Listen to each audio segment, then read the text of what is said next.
जय श्री राधा कृष्ण।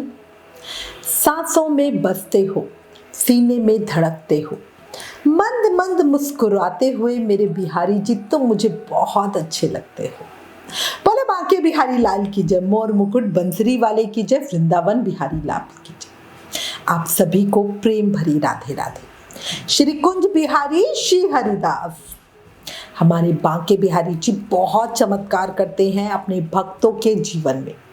देखो, वैसे तो बिहारी जी की कृपा सभी पर समान रूप से बरसती है, लेकिन जो बिहारी जी का चाहने वाला होता है, उनका दीवाना होता है, उनकी शरणागत होता है, उन भक्तों के साथ बिहारी जी कुछ ना कुछ लीला चमत्कार या कृपा का ऐसी बारिश तो अलग ही करते हैं।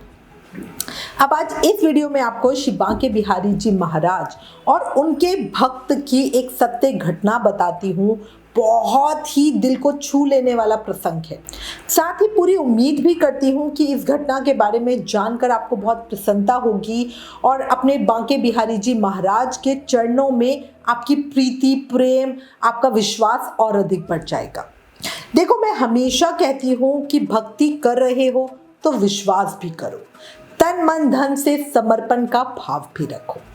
बिहारी जी की कृपा पात्र बनने के लिए पहले ना वो जो समर्पण का भाव है वो होना बहुत जरूरी है। लोग वहां जाते हैं, हम तो वृंदावन दर्शनों के लिए जा रहे हैं, हम तो वृंदावन दर्शनों के लिए जा रहे हैं, वहां जाते हैं, वो लस्सी पी के पेड़े खा के आ जाते हैं, है ना। वो देखो, मेरे हिसाब से वो या तो घूमने गए हैं या हाँ दर्शन भी करे हैं उन्होंने, बट वो जो समर्पण का भाव होता है ना, जब तक वो आपको नहीं आएगा ना तो आप भक्त नहीं कहलाओगे, आप भक्तों की श्रेणी में नहीं आओगे, आप दर्शनार्थी कहलाओगे। ठीक है, आप प्रेम मन और भाव से ये सुंदर प्रसंग सुनो। शरीर में बहुत कंपन होगा, आंसू भी आएंगे और मेरे बिहारी जी महाराज को बहुत याद भी करोगे, ये बात पक्की है। एक जयकारा बनता है, जिनको अभी से अपने बिहारी जी की याद आ रही है वो जल्दी से कमेंट में एक जयकारा लगा और बोलो बांके बिहारी लाल की जय। अब प्रसंग सुनो। दिल्ली का एक भक्त परिवार था। उस परिवार में कुल 4 ही लोग थे, पति पत्नी और 2 बच्चे। बहुत अच्छा सा परिवार था, एक बेटा एक बेटी, मतलब पूरा संपूर्ण परिवार कहते ना वो था। पति का नाम अक्षय, पत्नी का नाम सुमन, बेटा मोहित और बिटिया मोहिनी। बहुत प्यारा सुंदर परिवार, छोटा और बहुत उत्तम। ये जो परिवार था ये मध्यम वर्गीय परिवार था, ना ज्यादा अमीर था ना बहुत ज्यादा गरीब था, सब कुछ ठीक बढ़िया चल रहा था। बांके बिहारी जी महाराज की कृपा से हर महीने पूर्णिमा के दिन बिहारी जी महाराज के दर्शन करने वो वृंदावन जरूर जाया करते थे।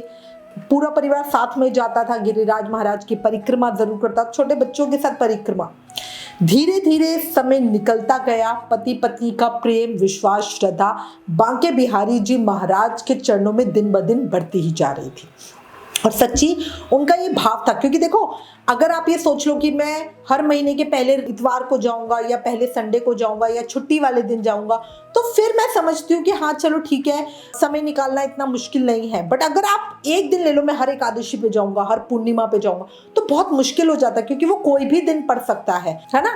और पूर्णिमा वाला दिन तो इतना भयानक भीड़ का दिन भी होता है, तो उसमें एक नियम को फॉलो करना वाकई बहुत मुश्किल होता है, सोच के देना। बट जो भक्त होते हैं ना, अगर उन्होंने विश्वास कर लिया और भाई मुझे जाना है तो जाना है, इधर की उधर हो जाए धरती। दूसरा, बच्चों के साथ जाना, वो भी अपने आप में एक बड़ी चीज होती है। अक्षय जी दिल्ली में एक छोटी सी नौकरी करते थे, वहीं सुमन जी घर पे बच्चों को संभालती थी। दोनों पति पत्नी पूरी तरह से बिहारी जी महाराज पे आश्रित थे। उनका जो ये भाव है ना, मुझे बड़ा सुंदर लगता है, जो करेंगे बिहारी जी करेंगे।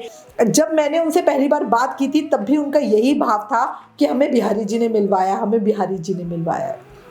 जब वो लोग बिहारी जी महाराज के दर्शन करने वृंदावन ट्रेन या बस से जाते थे, तब छोटे बच्चों के संग होने से उन्हें सफर में काफी परेशानी भी होती थी। एक समय दोनों पति पत्नी ने विचार किया, वो आराम से श्री मदन मोहन जी के पार्क में, आपको पता है ना वीआईपी पार्किंग के सामने मदन मोहन जी का जो ऊंचा लाल पत्थरों वाला मंदिर है, वहां के पार्क में नीचे बैठे हुए थे और आपस में बात कर रहे थे। उस समय सुमन जी ने अक्षय से कहा कि क्यों ना हम एक सेकेंड हैंड कार ले लें, छोटे बच्चों के साथ कहीं भी आने जाने में काफ़ी परेशानी होती है। तो पति ने कहा कि बात तो तुम ठीक कह रही हो, पर सेकेंड हैंड कार ज़्यादा चलती नहीं है, जब लेंगे तब हम नई ही लेंगे।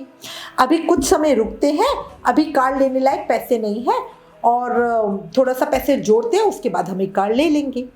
दोनों ने अपनी इच्छा अपने बिहारी जी महाराज को बताई और उसके बाद वृंदावन से विदा ली। और वाकई उन्हें परेशानी होती थी क्योंकि जो ट्रेन थी वो मथुरा तक आती थी, मथुरा से फिर वो पहले वृंदावन आते थे, वृंदावन से वापस मथुरा जाते थे, तब दिल्ली पहुंचते थे। अगर गाड़ी हो तो दिल्ली से रास्ता बहुत छोटा हो जाता है, यही उनका विचार था। अब उस दिन के बाद से दोनों ने धीरे धीरे पैसे बचाना शुरू कर दिया। एक दिन उन्होंने एक कार ले ही ली। देखो भक्तों के साथ क्या होता है ना कि अगर आप कुछ एक चीज लेना चाहते हो और मतलब थोड़ी सी मुश्किल है, आपके बजट के बाहर है, तो वो एक एक पैसा जोड़ना, अपनी छोटी छोटी इच्छाओं को मारना, ये भी अपने आप में एक बड़ी चीज होती है ना। अब जब कार घर में नई आई तो पति पत्नी ने बहुत खुश थे, बच्चे बहुत खुश थे, तो उन्होंने आपस में सलाह की कि नई कार जिनकी कृपा से आई है, सबसे पहले हम उनके दर्शन करने चलेंगे और नई कार का वहीं वृंदावन में ही पूजन करवाएंगे। अब दोनों ने विचार कर लिया और दोनों ने ऐसा ही किया। नई गाड़ी में पूरा परिवार वृंदावन पहुंचा और बढ़िया श्री बांके बिहारी जी महाराज के उन्होंने दर्शन किए, भोग प्रसादी वगैरह सेवा की।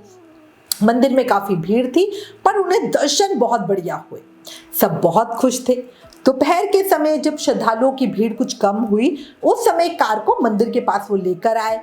अक्षय जी फूल प्रसाद आदि सब ले आए और बिहारी जी महाराज के मंदिर के गोसाई जी को निमंत्रण भेजा कि महाराज आप आइए और गाड़ी का पूजन कराइए। गोस्वामी जी महाराज सुंदर सी थाली में जो भी पूजा का सामान होता है वो सजा कर लेकर आए। गोस्वामी जी पूजन कराने लगे। कार पर चंदन से एक सुंदर सा स्वास्तिक बनाया और उसी चंदन से कार पर लिखा बांके बिहारी लाल की जय हो। पूजन होने के बाद गोस्वामी जी को बढ़िया दक्षिणा दी। पति पत्नी बच्चे सब बहुत खुश थे और वापस दिल्ली के लिए रवाना हो गए।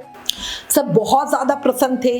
खुशी उनके लिए एक नहीं दो दो थी। एक तो नई कार ले ली थी, दूसरा बिहारी जी महाराज के इतने सुंदर बढ़िया दर्शन हुए। ये भी भक्तों के लिए ना अपने आप में एक उत्सव होता है कि जब भी वो दर्शनों के लिए जाए और उन्हें बढ़िया सुंदर दर्शन हो जाए ना, तो उनके लिए यही आनंद की चीज होती है। जो कार ली है वो बिहारी जी की कृपा से ही लेकर आए थे, तो इसी चीज का उनको आनंद ज्यादा था। भक्त परिवार ऐसे ही आपस में बात करते हुए खुशी मनाते हुए जा रहे थे और बढ़िया आराम से दिल्ली पहुंच गए। घर तक पहुंचते पहुंचते काफी रात हो चुकी थी। रात में घर पहुंचते ही उन्होंने कार को घर के पास ही खड़ी करी और पति पत्नी बच्चे सब अंदर सोने के लिए चले गए। सफर में काफी थकान होने के कारण नींद भी उन्हें जल्दी आ गई। सुबह हुई, पूरा परिवार जागा। अक्षय जी ने दरवाजे पे देखा तो वहां तो देखते उनके होश उड़ गए, गाड़ी वहां पे नहीं खड़ी थी। रात को गाड़ी चोरी हो गई थी। अब अक्षय जी, पूरा परिवार, सुमन जी रो रो के बुरा हाल। पुलिस थाने में रिपोर्ट दर्ज कराई गई। पुलिस भी तलाशने में जुट गई। पहले तो वहां पे एफआईआर कराना ही सबसे बड़ा मुश्किल काम होता है। सबका एक्साइटमेंट, खुशी छूमंतर हो गई। सुमन जी का तो रो रो के बुरा हाल था।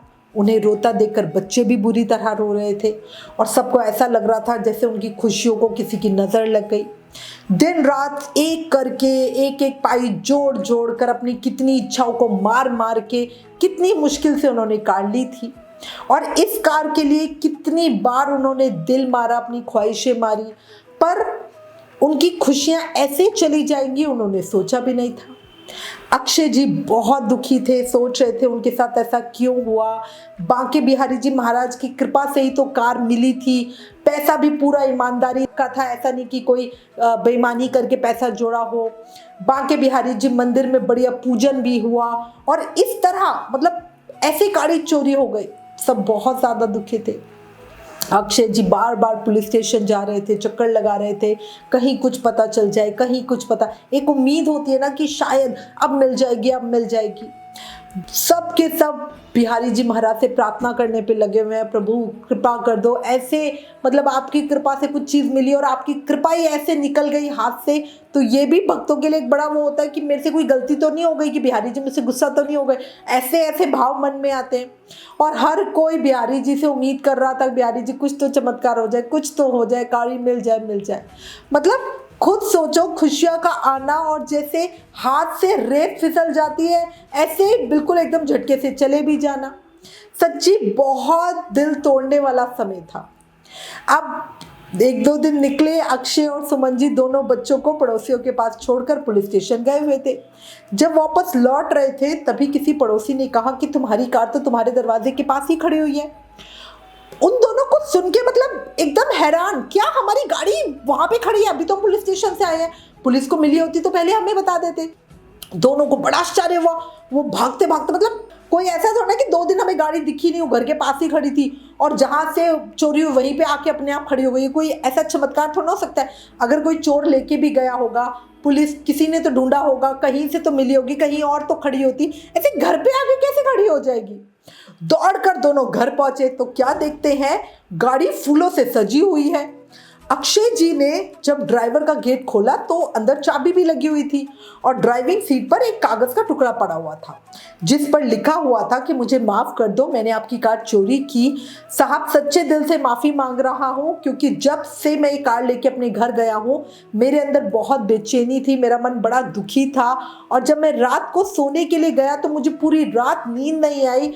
पूरी रात मेरे कानों में एक ही नाम गूंज रहा था, आपकी गाड़ी पर जो लिखा हुआ था, बांके बिहारी लाल की जय, बांके बिहारी लाल की जय, बांके बिहारी लाल की जय। बस यही 3 शब्द मेरे कानों में पूरी रात गूंजते रहे हैं। ये शब्द बार बार मेरे कानों में गूंज रहे थे और मुझे समझ नहीं आ रहा था ये आवाज कहाँ से आ रही है। मैं इतना परेशान था, ना मैं सो पा रहा हूँ, ना उठ पा रहा हूँ, ना कुछ खा पा रहा हूँ, ना कुछ कर पा रहा हूँ और मैं कुछ भी नहीं कर पा रहा हूँ। इसलिए आज मैं आपको आपकी कार आपके दरवाजे पे वापस छोड़ के जा रहा हूँ और आज से मैं ये प्रण लेता हूँ, संकल्प करता हूँ, कसम खाता हूँ कि आज के बाद मैं कभी भी चोरी नहीं करूँगा। और इस चिट्ठी के नीचे लिखा हुआ था, बांके बिहारी लाल की जय हो। अक्षय और सुमन जी ने जब ये पढ़ा तो वो वही सड़क पर खड़े खड़े फूट फूट कर रो रहे थे और अपने बिहारी जी की कृपा पर बलिहारी जा रहे थे। ये घटना दिल्ली के भक्त की बिल्कुल सत्य घटना है और विश्वास रखना, ऐसे ना जाने कितने चमत्कार, कितनी घटनाएं हैं जो बांके बिहारी जी महाराज अपने भक्तों के साथ करते रहते हैं। बोलो बांके बिहारी लाल की जय, मोर मुकुट बंसी वाले की जय, वृंदावन बिहारी लाल की जय।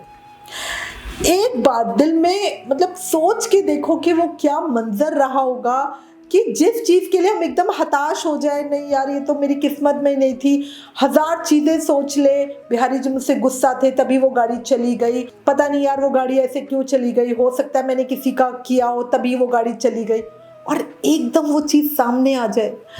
मतलब मुझे तो ऐसा लगता है कि वो दिल की धड़कन को उस समय संभाल पाना ही बड़ा मुश्किल होगा, है ना? आपको क्या लगता है? अभी कमेंट करके जरूर बताना। अंत में 2 शब्द मेरे बिहारी जी के श्री चरणों में।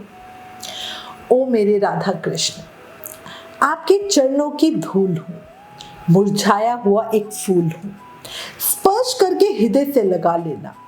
जब भी जीवन में अंधेरा हो बस प्रभु तुम प्रेम का दिया जला देना।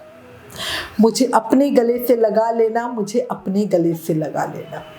बोलो बांके बिहारी लाल की जय, मोर मुकुट बंसरी वाले की जय, वृंदावन बिहारी लाल की जय। अगर मेरे बिहारी जी महाराज की कृपा के चमत्कार की इस सत्य घटना ने दिल को छुआ, आंखें नम हुई, शरीर में कंपन हुआ और दर्शनों के लिए व्याकुल हो रहे हो तो प्लीज इस वीडियो को ज्यादा से ज्यादा शेयर करके सबको मेरे बिहारी जी महाराज की कृपा से अवगत कराओ। जल्दी भक्ति के चमत्कार की एक और सत्य घटना के साथ मिलूंगी। तब तक अपना और अपनों का ध्यान रखें और ज्यादा से ज्यादा नाम जाप करते रहे। बोला बांके बिहारी लाल की जय, मोर मुकुट बंसी वाले की जय, वृंदावन बिहारी लाल की जय। Please like, share and subscribe. Thank you. जय श्री राधा कृष्ण।